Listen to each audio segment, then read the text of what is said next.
좀 낯서네요. 꼭 업무보고 자리 같아요.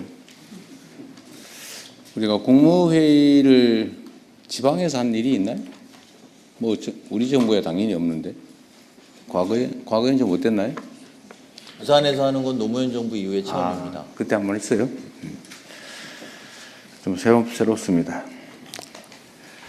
자, 오늘은 대한민국 해양 경제의 중심 도시 부산에서 국무회의를 진행하게 됐습니다. 오늘 오후에는 해수부 개청식도 예정되어 있습니다. 우리 정부 출범 후에 첫 국무회의에서 제가 해수부를 연내 부산 이전을 하자라고 말씀드렸는데 국민들께 그리고 부산 시민들께 그 약속을 지키게 됐습니다. 쉽지 않은 여건에도 이전을 차질 없이 수행해 준 해수부 직원 여러분 그리고 도움을 주신 부산 시민 여러분께 깊이 감사드립니다. 해수부 이전은 국토균형 발전 그리고 부산 도약의 중대한 계기가 될 것입니다. 우리 정부는 부산이 대한민국을 넘어 동북아시아의 대표적인 경제, 산업, 물류 중심 도시로 발돋움할 수 있게 재정, 행정 등 모든 지원을 아끼지 않겠습니다.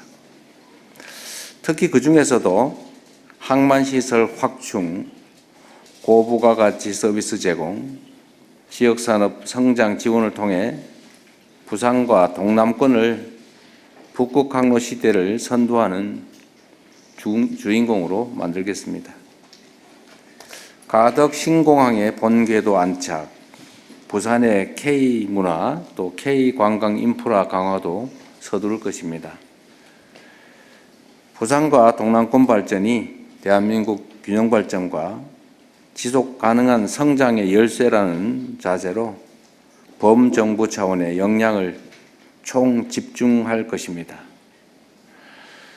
그리고 아쉽게도 지금 해수부 장관이 공석 중이신데 후임 해수부 장관도 가급적이면 부산 지역에서 인재를 구해보도록 노력하고 있다는 말씀드립니다. 오늘 해수부를 끝으로 정부 업무 보고가 사실상 마무리됩니다. 사상 최초라는데 생중계로 진행된 이번 업무 보고를 통해서 국정 운영의 투명성 그리고 책임성이 높아지고 국민 여러분의 주권 의식도 내실 있게 다져졌다고 생각됩니다. 특히 생중계 과정에서 일부 부처나 기관의 미흡한 보고를 우리 국민들께서 댓글을 통해서 실시간으로 또 지적하고 바로잡는 사례도 많았습니다. 저에게도 알지 못하던 새로운 지적사항이나 문제 제기를 요청하신 경우도 많습니다. 우리 국민들의 집단지성은 그만큼 뛰어나고 또 성숙합니다. 제가 볼 때는 우리 국민 여러분의 집단지성이 뛰어난 정치평론가나 정치 지도자보다 훨씬 높다고 생각이 됩니다. 이러한 국민들의 뜻을 국정 전반에 일상적으로 반영하는 것이 바로 지금의 시대 정신이고 또 우리 국민 주권 정부가 나아가야 할 길입니다. 각 부처는 앞으로도 정책의 수립, 정책의 집행 결과의 평가 이 전 과정을 투명하게 공개하고 끊임없이 국민들의 의견을 구하는 자세를 가져주시면 좋겠습니다. 공직자는 주권자인 국민을 늘 두려워해야 하고 국민의 집단지성은 언제나 가장 현명한 해답을 찾아낸다는 점을 깊이 인식해야 될 것입니다. 연말연시 안전대책에 관한 말씀을 하나 드리겠습니다. 성탄절 그리고 연말연시를 맞이해서 전국에서 많은 인파들이 몰리는 행사들이 많이 예정되어 있습니다. 여러 차례 말씀드렸지만 국민 안전에 있어서는 지나친 것이 부족한 것보다 수백 배 낫습니다. 과하다고 비난받더라도 위험이 최소화될 수 있도록 조치하는 것이 바람직합니다. 특히 연례적으로 반복되는 행사일 경우에 방심하는 경우가 많습니다. 관계 부처와 지방정부들은 많은 인파가 몰리는 행사에 대해서 안전대책을 2중, 3중으로 점검하고 안전인력을 최대한 많이 배치하시기 바랍니다. 특히 책임 있는 단체장이나 행사 주관자들이 각별하게 유의해 줄 것을 부탁드립니다. 네, 이상입니다. 이후 회의는 국무총리께서 진행해 주시겠습니다. 네, 먼저 부처 보고를 하겠습니다. 부처 보고 하기 전에 제가 몇 가지 좀 지적을 좀 말씀드릴 게 몇 가지 하고 할게요.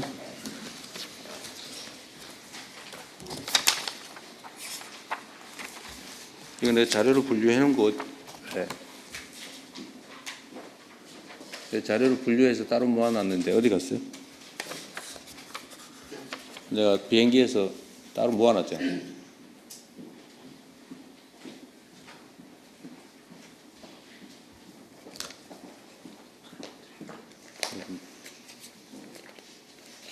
내가 위에 이렇게 모아놨잖아요. 따로 분리해서 옆으로 가로로.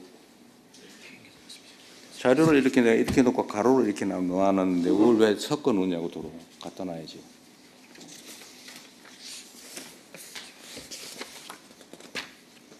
후자공사 말고 조사 자료가 있었는데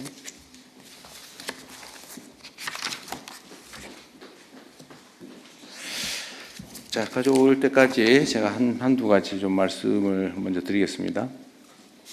제가 어제 노인회 회장님들을 만나서 말씀을 나눴는데 그중에 회장님 한 분이 애국가의 배경화면이 너무 오래됐다.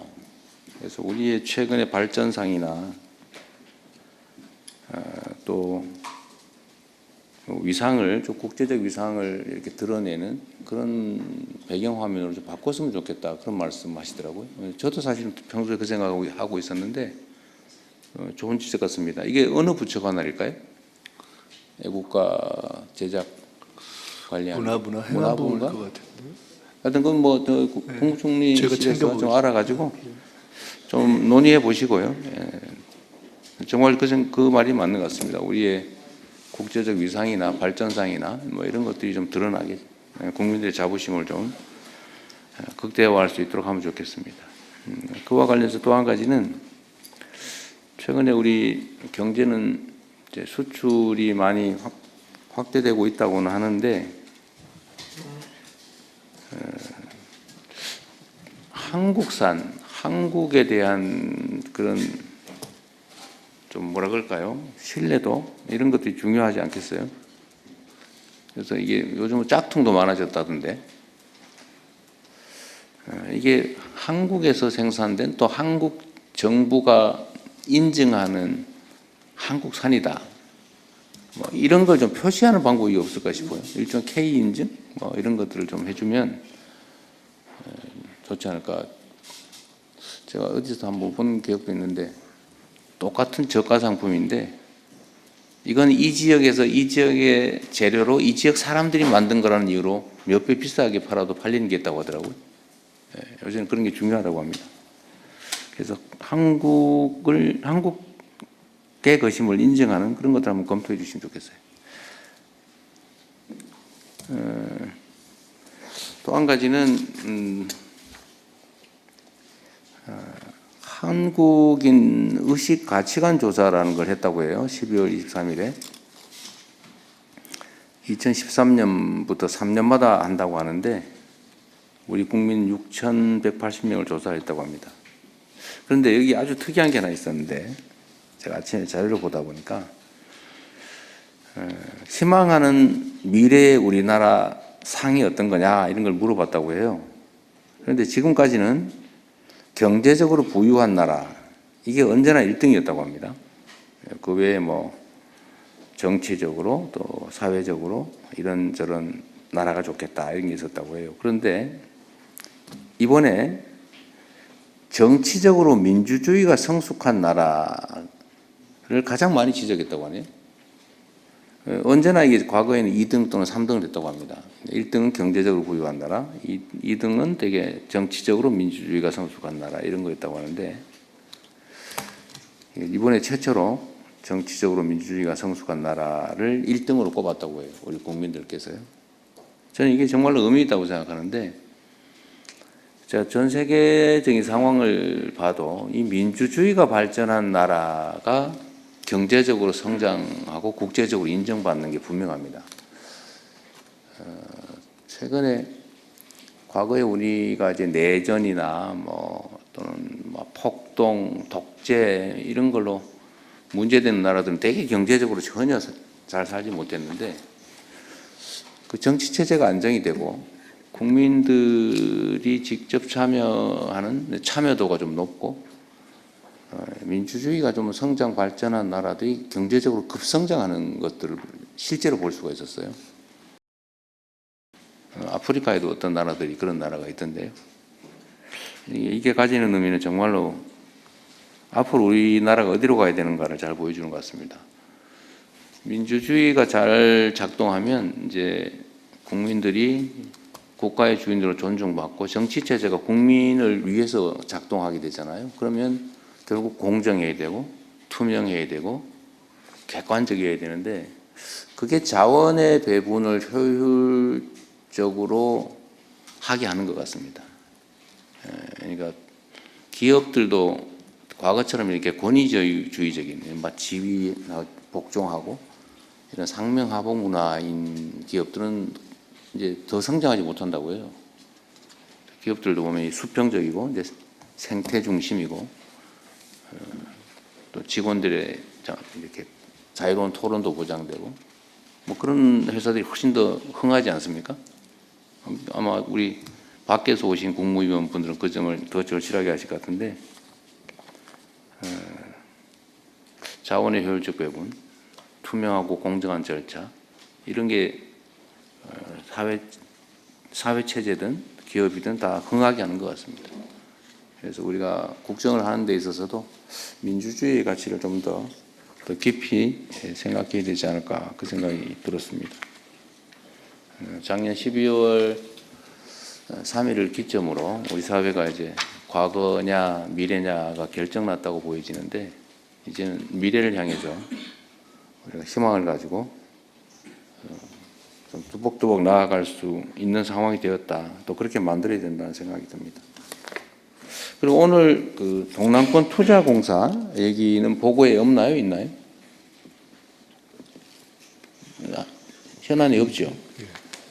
근데 이거 이따가 우리 금융위원회 소관인가요? 네, 여기 와 있습니다. 이 준비 상황 이따 얘기 좀 해줄 수 있어요? 네, 보고 드리겠습니다. 그럼 요거는 이따 별도 꼭지를 한번 보고를 하나 갖고 가면 좋겠습니다. 우리 부산 시민들께서 관심 있는 사안이기도 했어요. 이게 어떤 의미가 있는지도 좀 문제고 지금 해사법원 해수부 이전 그리고 동남권 투자공사 이제 금융 법제도 행정 뭐 이런 것들이 좀 시너지 효과가 있는 부분이니까 그 설명을 좀 해주십시오. 네, 제가 드릴 말씀은 다 드렸습니다. 북극 항로 시대를 선도하는 부산항 3.0 추진 전략 해양수산부 차관님께서 보고 바로 해주시기 바랍니다. 네, 해양수산부 차관입니다. 오늘 해양수산부 부산청사에서 국무회의가 개최되게 되는 것을 매우 뜻깊게 생각하면서 북극 항로 시대를 선도하는 부산항 3.0 추진 전략을 보고 드리겠습니다. 먼저 추진 배경입니다. 부산항은 컨테이너 처리량 세계 7위, 환적 컨테이너 세계 2위의 글로벌 물류 거점으로 성장했습니다. 다만 경쟁 항만의 성장, 항만 부가 서비스의 부족, 항만과 배후 산업의 연계 미흡 등으로 인해 성장의 한계 징후가 나타나는 것도 사실입니다. 이에 북극 항로 시대를 계기로 부산항의 새로운 성장 기반을 마련하는 것이 필요한 시점입니다. 부산항은 세계 3대 항로인 미주 항로, 유럽 항로, 그리고 북극 항로의 교차점에 위치한 지정학적 장점을 가지고 있습니다. 이러한 장점을 활용하여 항만 물동량 선제 확보, 선박 관련 항만 서비스 제공, 배후 산업과의 연계에 신속한 대응이 필요하기 때문에 이번 전략을 수립하게 되었습니다. 본격적으로 전략을 보고 드리기 전에 부산항 3.0의 의미를 잠깐 설명을 올리겠습니다. 부산항은 북항, 신항, 진해신항으로 구성됩니다. 북항 중심의 부산항 1.0, 신항 중심의 부산항 2.0에 이어 진해신항 중심의 부산항 3.0 시대를 맞이하고 있습니다. 다음 쪽입니다. 부산항 3.0 추진 전략의 핵심은 항만시설의 신속한 확충, 고부가가치 서비스 제공, 지역산업 성장 견인입니다. 첫 번째 전략은 진해신항 항만시설의 신속한 확충입니다. 주변 경쟁 항만과의 비교 우위를 확보하기 위해서는 세계 최대 규모로 항만 인프라를 신속히 확충해야 하겠습니다. 이를 위해 2040년까지 진해신항에 컨테이너 부두 15개 선석을 개발합니다. 1단계 9개 선석 중 3개 선석은 2030년에 우선 개장하고 나머지 6개 선석은 2032년에 개장할 예정입니다. 2단계 사업도 조속히 추진될 수 있도록 내년 중 예비 타당성 조사를 신청하겠습니다. 또한 새롭게 조성되는 진해신항에는 민간 부분의 피지컬 AI 기반 완전 자동 항만 도입이 필요하다는 점을 감안해서 1단계 부산항만공사 투자 예정분 약 5조 원 중에서 약 2조 원을 재정으로 전환하는 방안을 검토하여 관계부처와 협의해 나가겠습니다. 아울러 대통령님의 순방 후속 조치로 추진 중인 한 UAE 피지컬 AI 기반 스마트 항만 협력 사업도 본격화하여 진해 신항에 실제 적용토록 하겠습니다. 신항 7부두의 항만 운영 데이터를 학습한 후 광양항에서 테스트를 거쳐 진해 신항에서 고도화하는 순서로 추진할 계획입니다. 또한 컨테이너 터미널의 운영 효율성 강화를 위해 테스트를 거쳐 진해 신항에서 고도화하는 순서로 추진할 계획입니다. 또한 컨테이너 터미널의 운영 효율성 강화를 위해 새롭게 개장하는 진해 신항은 단일 운영사가 운영토록 하겠습니다. 다음 쪽입니다. 두 번째 전략은 고부가가치 항만 서비스 확대입니다. 싱가포르는 수리조선, 벙커링, 선박 중개업 등을 통해 종합 항만 서비스를 제공하고 국가 GDP의 약 7% 수준의 부가가치를 창출하고 있습니다. 부산항도 북극 항로 시대에 증가할 것으로 예상되는 쇄빙선, 내빙선, 미국 군함 수리 수요 등에 대응하기 위해서 신항에 대형 선박 수리조선 단지를 조성하겠습니다. 또한 신항과 진해신항에 LNG, 암모니아, 메탄올 등이 친환경 연료 공급 제공 전략을 수립하겠습니다. IMO 국제회사기구 규제에 의해 북극 수역에서의 중유 사용이 제한되는 등 친환경 연료 수요는 지속 증대될 것으로 예상되고 있습니다. 세 번째 전략은 부산항을 기반으로 한 지역산업 성장 견인입니다. 가덕도 신공항 개항에 맞춰 해상항공, CN에어 연계 전략을 수립하겠습니다. 또한 물류 부지 부족 문제를 해결하기 위해 내륙 부지를 항만 배후 단지로 지정 개발토록 하겠습니다. 아울러 데이터 센터의 항만 배후 단지 입주를 추진하는 한편 동남권의 핵심 산업인 조선, 기계, 방위 산업 등과 연계하여 해양 수도권을 육성하겠습니다. 하단의 그림은 동남권에서 항만 관련 산업을 직접화하여 해양 수도권으로 육성한다는 방향을 담고 있습니다. 다음 쪽입니다. 추진 일정과 기대 효과는 요약하여 보고 드리겠습니다. 2026년에 진해신항 1단계 본격 시행, 2단계 예타, 수리조선단지 조성 착수, 내륙 항만 배후단지 지정 등의 사업을 중점적으로 추진하겠습니다. 이를 통해 연간 2조 원 이상의 경제적 효과를 실현하고 국가경제뿐만 아니라 부울경 지역경제 활성화에도 기여하겠습니다. 해양수산부는 북극 항로 시대를 선도하기 위하여 관계부처, 지방정부 등과 긴밀하게 협력하면서 이상의 여러 사업들을 속도감 있게 추진하겠습니다. 산업부, 중기부, 국토부 등 여러 관계부처의 적극적인 협조를 부탁을 드립니다. 이상 보고를 마치겠습니다.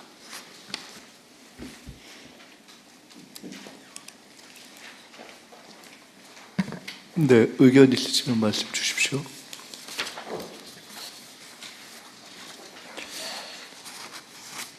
워낙 준비를 잘해가 할 말들이 다 없나 본데. 잘 챙기시고요. 북극 항로 사업 말고 지금 부산에 관계된 얘기들은 지금 해사법원은 어떻게 진행되고 있어요 혹시? 예, 지금 법사위 법안 소위에서 논의 중인 것으로 알고 있고요. 상당 부분 의견이 좁혀졌다고 알고 있습니다. 그러시죠. 네. 다른 의견들 없으시면 그러면 하나 너무 네. 없는 것 같아서요. 이건 지금 하드웨어가 너무 중심이에요. 그래서 이 북극 항로를 좀 개발하려고 하면은 인력 양성이라든지 소프트웨어 쪽도 이게 투자가 좀 같이 이제 들어가줘야지만 이게 전체 종합적인 발전이 이루어질 것 같고요. 또 그다음 두 번째, 제가 1997년도 해양수산부 처음 발족할 때 담당 사무관이 있었는데 그때 제가 어떤 말씀을 드린 기억이 나냐 하면은 그때 이제 상하이가 그 항만 커질 때 거기 한두 석을 내가 가자. 근데 우리 투포트를 해서 광양, 부산항에다가 24선석 하지 말고 중국에다가 한 2선석이라도 해놓으면 진짜 이거는 좋을 거다 얘기를 했는데 그거 반대해가지고 안 했거든요. 그래서 이 북극 항로 노상에 좀 투자할 만한데도 미리 우리가 선점을 해놓으면은 이 노선이 활성화되면은 거기서 얻는 부가가치가 훨씬 커질 수 있다는 이 글로벌 차원에서 좀 시각을 같이 봐주셔가지고 이렇게 좀 계획을 좀 더 이렇게 보완할 때 해주시면은 훨씬 이 부가가치가 높은 그런 항로가 될 거라고 생각합니다. 좋은 의견이시니.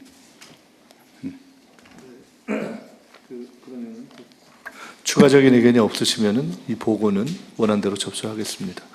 다음은 연말연시 다중운집 인파 안전관리 대책을 행정안전부 차관님께서 보고해 주시기 바랍니다. 세 번째 보고가 추가됐기 때문에 조금 더 압축해서 해주시면 좋을 것 같습니다. 네, 총리님 알겠습니다. 연말연시 다중운집 인파 안전관리 대책 보고드리겠습니다. 연말연시를 앞두고 홍대, 명동 등 주요 번화가와 해넘이, 해맞이 명소에 많은 인파 밀집이 예상됨에 따라 선제적인 안전관리가 필요합니다. 따라서 다음과 같이 연말연시 지역 축제 등 안전관리 대책을 추진하고자 합니다. 먼저 특별대책기간 운영입니다. 12월 19일부터 내년 1월 4일까지 17일간 연말연시 안전관리 특별대책기간을 운영합니다. 행정안전부 재난안전관리본부장 주재로 지난 12월 16일 연말연시 인파사고 대비 관계기관 대책회의를 개최하여 기간별 예방 및 대응 태세 등을 점검하였으며 전국에서 개최되는 총 404개의 행사 중 인파가 가장 몰리는 14개 지역을 중점관리 지역으로 선정해서 집중관리를 하고 있습니다. 또한 다중운집 인파 재난 위기경보 관심 단계를 지난 12월 19일에 발령하여 대국민 경각심을 높이고 관계기관의 역량을 집중하고 있습니다. 아울러 중점관리 14개 지역은 행안부 주관으로 합동 점검을 하고 그 외 390개 지역은 지방정부 주관으로 자체 점검을 실시할 예정이며 특별대책 기간 중에는 현장 대응은 행안부, 지방정부, 경찰, 소방에서 합동으로 하겠습니다. 특히 행안부는 중점관리지역 14개소에 12월 24일부터 25일 그리고 12월 31일부터 내년 1일까지 현장 상황 관리 지원관을 현장에 파견해서 지방정부와 함께 관리하겠습니다. 대국민 홍보도 강화하여 인파사고, 국민행동 요령 등을 재난방송이나 홈페이지 등을 통해 적극 홍보하겠습니다.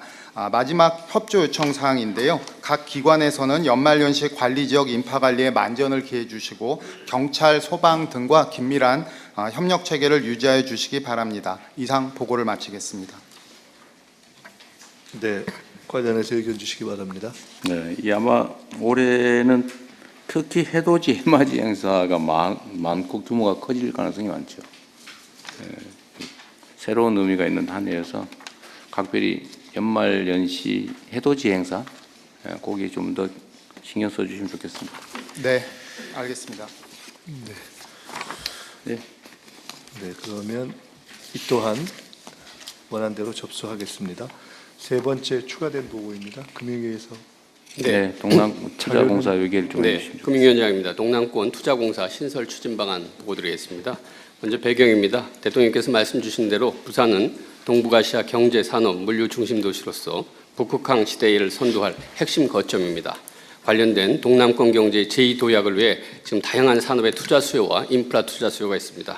이때 금융과 산업이 결합되면 결국 지역 경제 활성화와 균형 발전을 위해 이 동남권 지역이 선도해 나갈 굉장히 중요한 시기이기 때문에 대통령께서 공약으로서 국정 과제로서 지금 동남권 투자공사 말씀 주셨습니다. 지금 법적 형태는 동남권 투자공사로 설립합니다. 은행 같은 경우는 BIS 비율 등 건전성 규제가 있고 대출의 위주가 있기 때문에 이 투자공사가 훨씬 더 유연하고 효과적으로 운영될 수 있습니다. 두 번째는 자본금입니다. 자본금 같은 경우는 저희들이 5년 내 3조 원 정도를 자본금을 모으려고 하고 있습니다. 뭐 정책금융기관, 그다음에 지역금융기관, 뭐 다양한 주체를 통해서 3조 원을 모으고요. 실제로 운용하는 것은 이 3조 원의 17배인 50조 원을 이제 운용을 하게 됩니다. 이 운용 사업들은 산업에 대한 투자, 융자, 대출 등이 되겠습니다. 그리고 재원 조달은 공사채를 발행해서 자금 조달을 하고 필요한 경우에는 지자체, 민간 같이 하고 국민성장펀드와도 적극적으로 연계하도록 하겠습니다. 지원 분야는 해양, 물류, 항만 인프라 등 해양 금융산업, 그다음에 지역 내 첨단 전략산업, 그다음에 벤처 스타트업 등 다양한 지역 생태계를 원활하게 지원하는 데 쓰일 수 있도록 하겠습니다. 지금까지 저희들이 계속해서 이 법률안 개정을 추진해 왔고요. 지금 국회와 논의를 거쳐서 동남권 투자공사 신설 법안이 국회에 지금 발의가 완료되어 있는 상태입니다. 국회와 논의를 더 적극적으로 해서 근거법을 마련하고 출자기관 협의, 법인 설립 과정 등을 거쳐서 내년 중에 조속히 신설하도록 하겠습니다. 네, 이상 보고 마치겠습니다. 그러면 일단은 가용 자산 규모는 50조 원. 네, 5년 내 50조 원을 목표로 하고 있습니다. 알겠습니다. 아까 근데 이거 제가 단어의 의미를 정확히 몰랐는데 요 50조 원을 투자, 융자, 대출에 쓴다고 말씀하셨는데 네, 융자와 대출의 차이는 뭐예요? 제가 말을 잘못했습니다. 예. 아니 저 꼬투리 잡는 거 아닙니다. 혹시 다른 의미인가? 네, 아니 그러니까 이제 다양한 방식들을 은행 같은 경우 이제 대출 하나의 방식이라면 투자공사라는 거는 대출도 하고 인프라 투융자도 하고 뭐 그래서 다양한 방식으로 종합적으로 지원한다는 점을 제가 강조하려고 말씀드렸습니다. 네, 거의 비슷한 거예요? 아니면 다른 거예요? 같은 거예요? 제가 보기에는 제가 그런 데 이상한 관심이 많아가지고 알겠습니다. 다른 의견 없으신가요? 예, 그러면 잘 진행해 주십시오. 이상으로 부처보고를 마치겠습니다. 이후 순서는 비공개로 진행하오니 언론인 여러분께서는 회의 진행에 협조해 주시기 바랍니다. 네, 의안씨